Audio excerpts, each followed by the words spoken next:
In today's episode, this is the fifth and final part of my Get Ready With Me series on how I prepare for a webinar using generative AI. So let's get right back into it and finish up the series. I'm going to keep the CRM example. I like that example.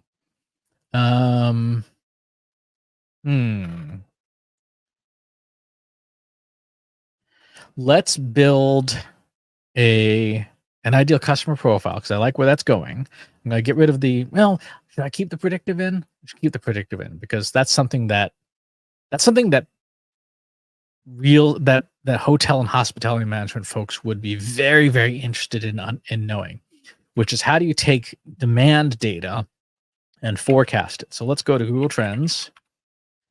Let's see. Let's do Boston. Let's take a look at related queries. Hotel in Boston.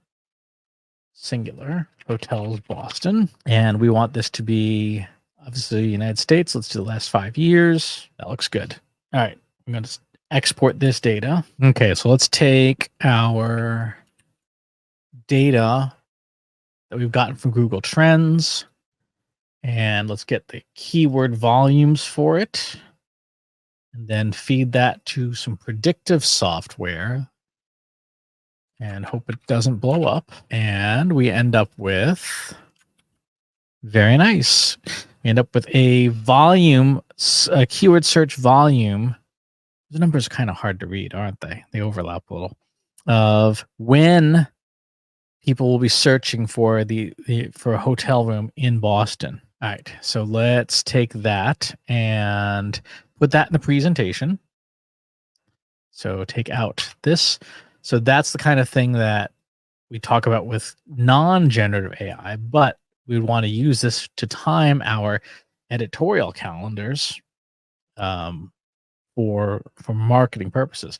We need the ideal customer profile.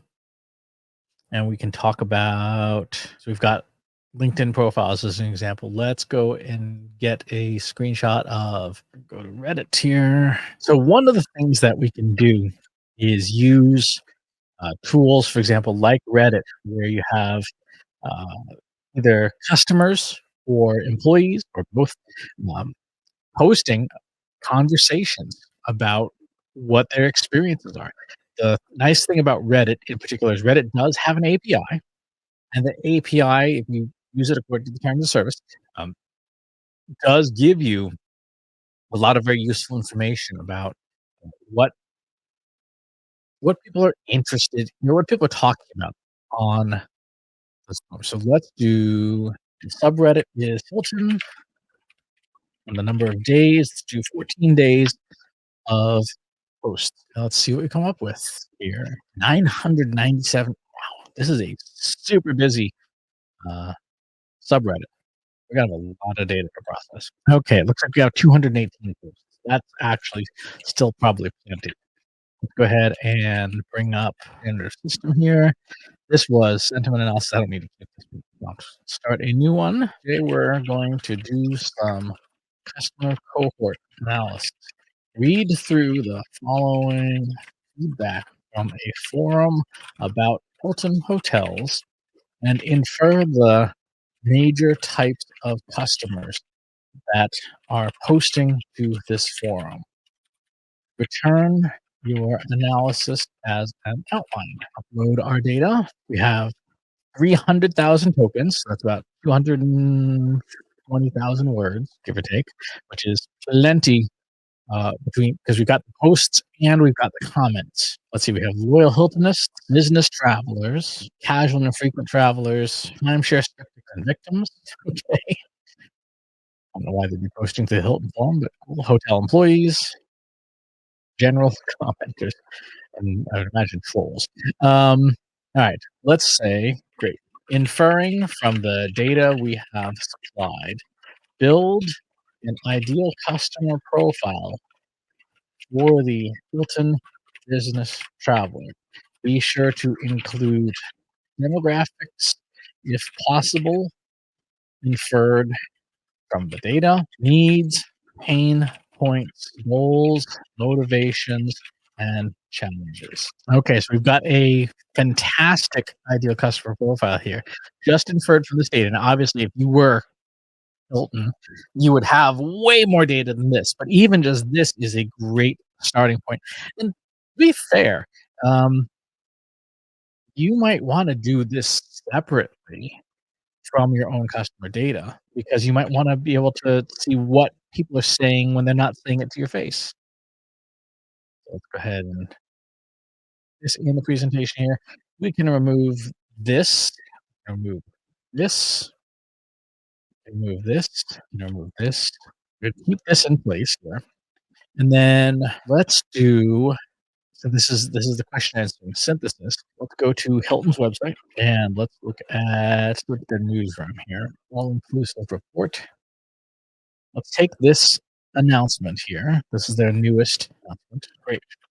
Score this news announcement from Hilton against the Hilton Business Traveler ICP.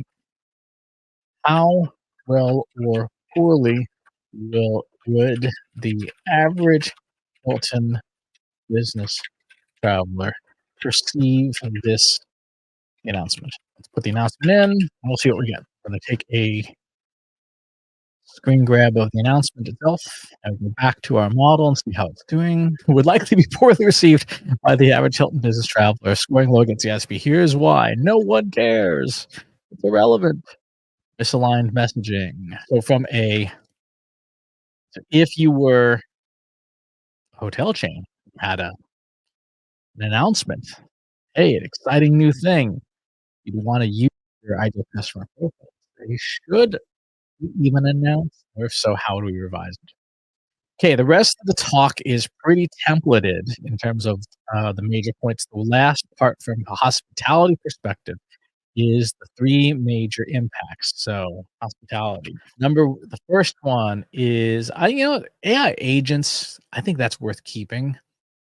The data is important. The org chart part is not important, but how people choose travel is going to radically change. How the customer chooses travel, and this is back to that technological innovation. Think here, let's do this. I'm gonna open up my phone. Let's go to the Chat GPT app and let's see if they've turned on voice for my account. Probably not. I don't see advanced voice mode available yet here. See if it's available in app language. Voice mode. Voice is Cove. Who is Cove here? Hey there. I've got a really great feeling about us teaming up. Just want to share. Hey, it's great to meet you. Hey, Hey there. I've got a All right. Great. I'm thinking about some vacation prospects on Cape Cod. What kind of hotels are available in, say, the Hyannis area where I could do some sightseeing locally? I'll be traveling with my family, so I'll need a room with at least sleeping arrangements for 4. Dog friendly would be great if the hotel is dog friendly, and would like to make it affordable. So probably don't want to spend more than say $150 a night if possible, and it should be near restaurants. My partner is vegetarian, so we'd want restaurant options. We want a hotel around restaurant options that are vegetarian, and non-smoking is obviously required. And hotel that does a good job with sustainability would be good. A hotel that does a good job with DEI would be good. So given all this, what kind of hotel should I stay at? And ChatGPT will transcribe all this. And now the Hyannis Traveler Inn, Cape Codder Resort and Spa, the Best Western Cape Cod. So it came up with terrific recommendations. I'm going to take some screenshots here because I think this is relevant to the audience. This is supremely relevant to the audience in hospitality industry. This is how people will search.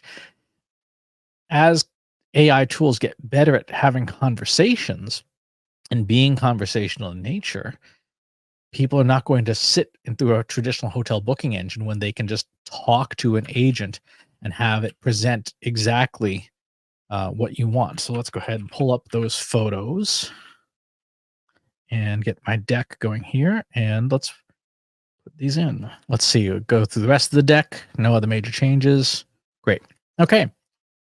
So that is the process that I use when I'm building one of these webinars. It is almost a mini consulting engagement in itself. And like I talked about, there's a lot of artifacts for the process of creating this that are left behind. Things like the checklists, the scoring rubrics, the analyses that we can turn into information products separately. When you're putting together a presentation of any kind of sales pitch, the dog and pony show, that if you're using generative AI, that can create a lot of extra useful pieces that you can hand to a prospect, a customer, an employee that could help them do their jobs better, right? Just by doing these tasks within generative AI, you can create a lot of collateral benefit to the various audiences that you serve. So I'd encourage people as you're building out talks or any kind of marketing activity using generative AI to think about, how do I create materials and harness the byproducts of that process to create greater benefit, right?